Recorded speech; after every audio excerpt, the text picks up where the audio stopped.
There was a certain sound every American kid knew by heart: the rattle of a toy box being dumped onto a bedroom floor, the screen door slamming as someone ran outside with something new clutched in both hands. Summers smelled like fresh-cut grass and bicycle rubber, and Christmas mornings ended with torn wrapping paper scattered across the living room like confetti. Back then, toys weren't tested the way they are now. Companies moved fast, parents trusted the box, and kids just wanted to play. Nobody thought twice about handing a child something with real metal, real fire, or real force behind it. A toy commercial promised fun. A parent nodded along, and within a week it was sitting under the tree or waiting on a store shelf with a price tag still attached.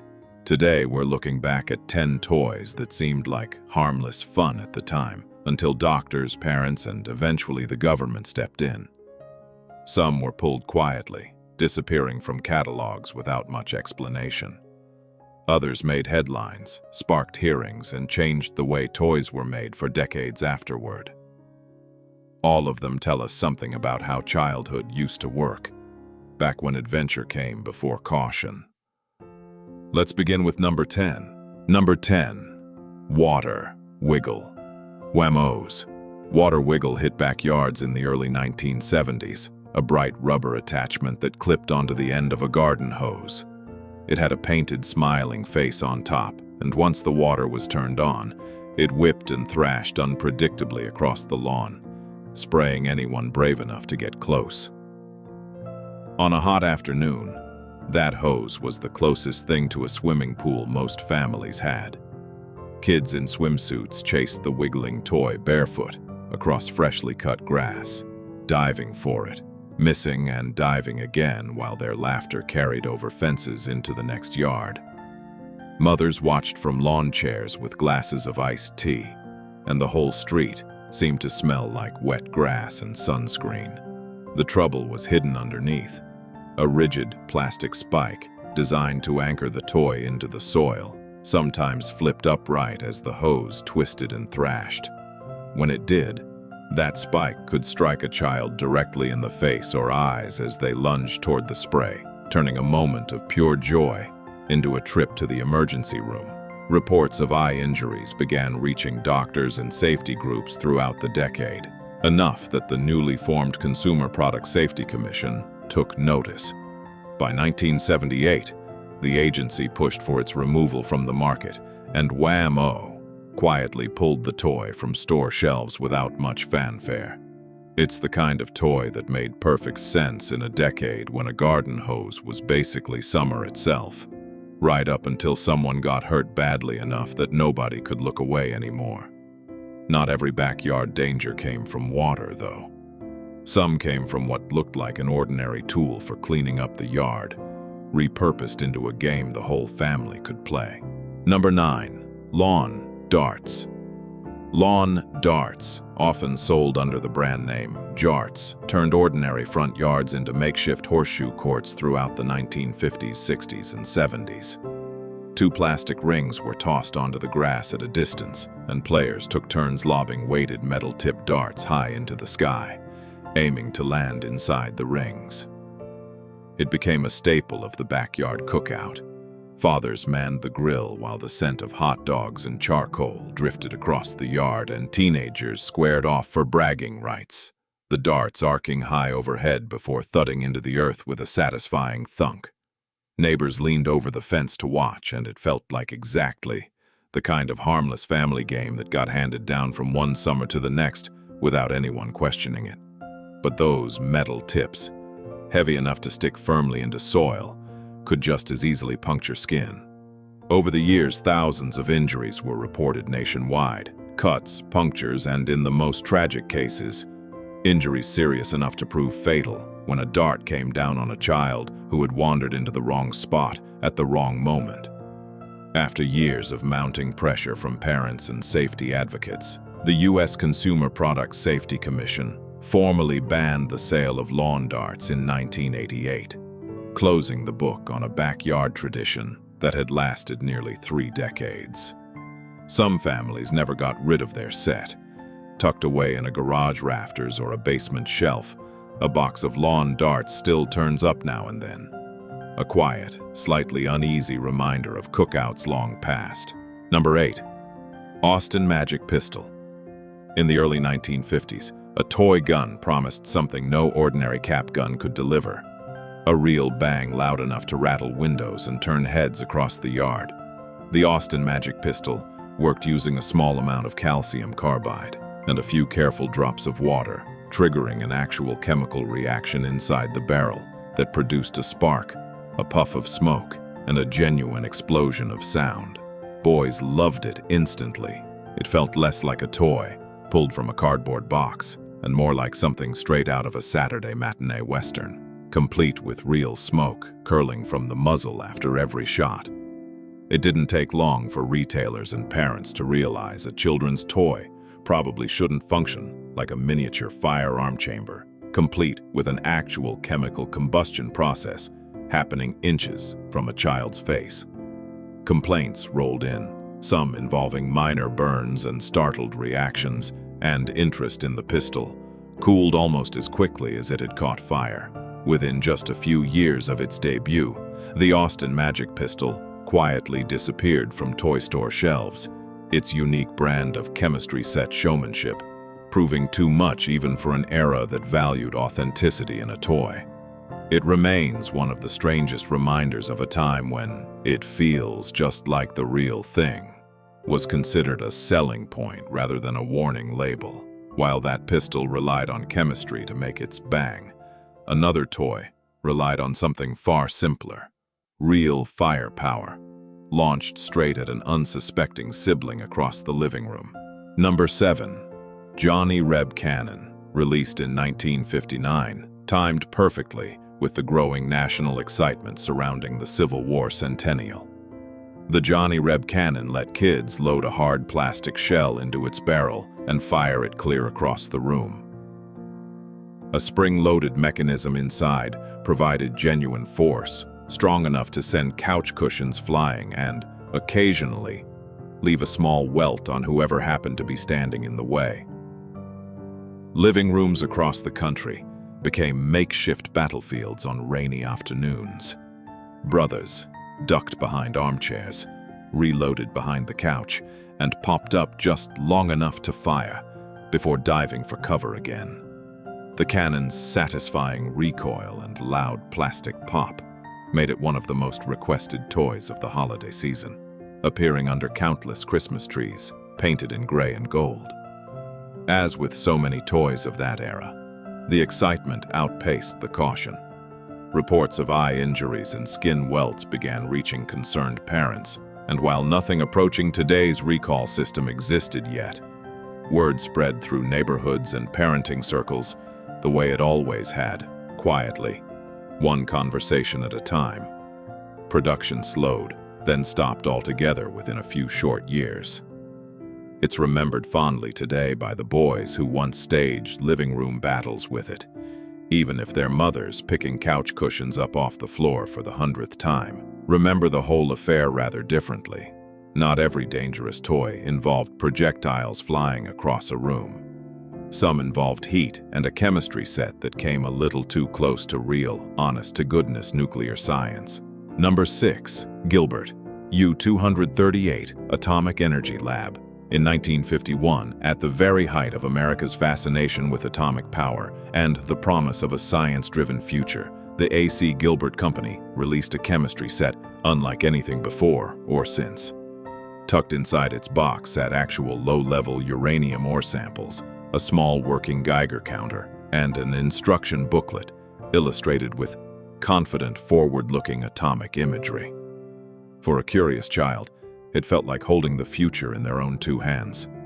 A boy could sit at his bedroom desk after dinner, place a sample beside the Geiger counter, and listen through a pair of headphones as the device clicked and crackled, proof that something invisible and powerful was happening right there on the desk. It captured the space-age optimism of the era perfectly. Science treated not as homework, but as adventure. The set carried a steep price tag for its time, and it only remained in production for about a year. Between the cost and a growing public awareness of the real risks associated with radiation exposure, even at these low levels, the toy quietly vanished from store shelves almost as suddenly as it had appeared. Today, surviving examples of the atomic energy lab are treasured by collectors, less as functional science kits and more as a snapshot of a very particular moment in American optimism. While that toy explored invisible atomic forces, another turned up the heat, quite literally, right on the family kitchen counter. Number 5. Creepy Crawlers Thingmaker. Mattel's Thingmaker arrived on the scene in 1964, and it changed the way an entire generation of kids spent their rainy afternoons. The set came with small metal molds shaped like spiders, worms, and beetles, along with bottles of thick, colorful liquid plastic called plastigoop. Kids poured the goop carefully into the molds and slid them into an electric heating unit that reached several hundred degrees, hot enough to cook the plastic into rubbery, lifelike bugs within just a few minutes. Kitchen tables across the country turned into tiny backyard factories almost overnight. Siblings crowded shoulder to shoulder around the heating unit, watching through the steam as their creations slowly took shape, then arguing over whose spider looked the most realistic once the molds finally cooled enough to touch. Of course, an appliance that ran hot enough to properly cook plastic was also hot enough to burn small, impatient fingers, and burned fingertips became a fairly common household complaint. Mattel eventually redesigned the heating unit to run at lower, safer temperatures, and later versions of the toy cooled the process down considerably before the entire product line was eventually discontinued. Parents from that generation remember the smell of hot plastic almost as vividly as they remember the rubbery bugs themselves, a strange but genuinely fond memory of a very specific era in toy design. That same appliance-style heat showed up again just a couple of years later, in a toy meant for shaping entire toy cars from scratch. Number 4. Vac-U-Form. Mattel's Vac-U-Form, introduced in 1962, let kids melt thin sheets of colored plastic over a heated metal mold and vacuum form them into miniature toy car bodies, boat hulls, and other small shapes. For a child with a bit of patience, it felt like running a genuine miniature factory right there in the family den. Kids pressed their own custom designs, proudly lining up rows of finished plastic shells on the coffee table, each one slightly different, slightly imperfect, and entirely their own creation, in a way no store-bought toy could ever match. The plastic often stayed warm to the touch as it peeled away from the mold, still holding the shape of whatever fender or hull it had just become. But the heating unit at the center of it all ran hot enough to leave a real burn on a curious finger that lingered too long near the mold. As safety concerns mounted through the decade, the toy was eventually pulled from shelves, redesigned with safer heating elements, and slowly faded from the toy aisle altogether. It represented a decade that trusted children with genuinely real tools, heating elements, molten plastic, and all, long before the phrase childproof had entered the everyday American vocabulary. The next entry didn't involve heat at all. Instead, it involved something far smaller. A tiny piece that traveled somewhere it was never supposed to go. Boy. When Battlestar Galactica premiered on television in the fall of 1978, it captured the imagination of kids across the country almost overnight. And Mattel was ready with a toy to match. The Colonial Viper spaceship fired tiny plastic missiles across the room with a satisfying mechanical click, letting kids reenact dramatic space battles across their bedroom floors for weeks on end. Bedroom carpets became imaginary star systems. Older siblings staged elaborate dogfights, launching missile after missile toward enemy ships built from couch cushions and stacked books, completely absorbed in a galaxy of their own making. It was, by every measure, one of the most popular toys of that holiday season. But those small plastic missiles were also small enough to fit easily inside a toddler's mouth, and after a young child tragically choked on one and died, the danger became impossible to ignore. Mattel issued a recall, pulled the original toy from shelves, and redesigned future versions with larger, non-firing projectiles, that eliminated the choking risk entirely. The incident became one of the pivotal moments that pushed the entire toy industry toward far stricter small parts testing standards, changes that continue to shape how children's toys are designed and tested even today. The Viper still shows up in collections and at toy shows now and then, though usually with its original firing mechanism quietly disabled by a careful collector. Number 2. Clackers. 2 solid acrylic balls connected by a length of string, swung rhythmically up and down until they cracked together with a sharp, satisfying clack. That was the entire appeal. Nothing more complicated than that, and by the early 1970s, it was absolutely everywhere. Schoolyards echoed with that distinctive clacking sound during every recess, kids competing to see who could keep the rhythm going the longest without losing their grip. Mastering the toy took real practice, and once you had it down, it became something close to a performance. Kids gathered in circles on the blacktop, swinging their clackers faster and faster, showing off in front of classmates, while teachers occasionally eyed the growing crowd with a bit of nervous suspicion. That suspicion turned out to be warranted. The hard acrylic balls occasionally shattered on impact, especially after repeated hard use, sending sharp plastic fragments flying toward nearby hands, arms, and faces. Reports of cuts and eye injuries began piling up at pediatricians' offices across the country, enough to draw the attention of consumer safety advocates. Manufacturers eventually shifted to softer, more forgiving plastic materials. But the original hard acrylic version quietly disappeared from store shelves by the middle of the decade, replaced by a quieter, safer, and honestly, far less satisfying imitation. For a few short years, though, that sharp clacking rhythm was practically the official sound of every playground in America. Number 1. Slip and Slide. Whammo's Slip and Slide debuted in 1961 as nothing more than a simple strip of yellow plastic hooked up to an ordinary garden hose and stretched across the backyard lawn. It became, almost instantly, the centerpiece of countless childhood summers across the country. Kids ran barefoot across the grass and dove headfirst onto the slick, water-soaked plastic, sliding across the lawn in a spray of water and laughter. There was nothing complicated about the joy it delivered.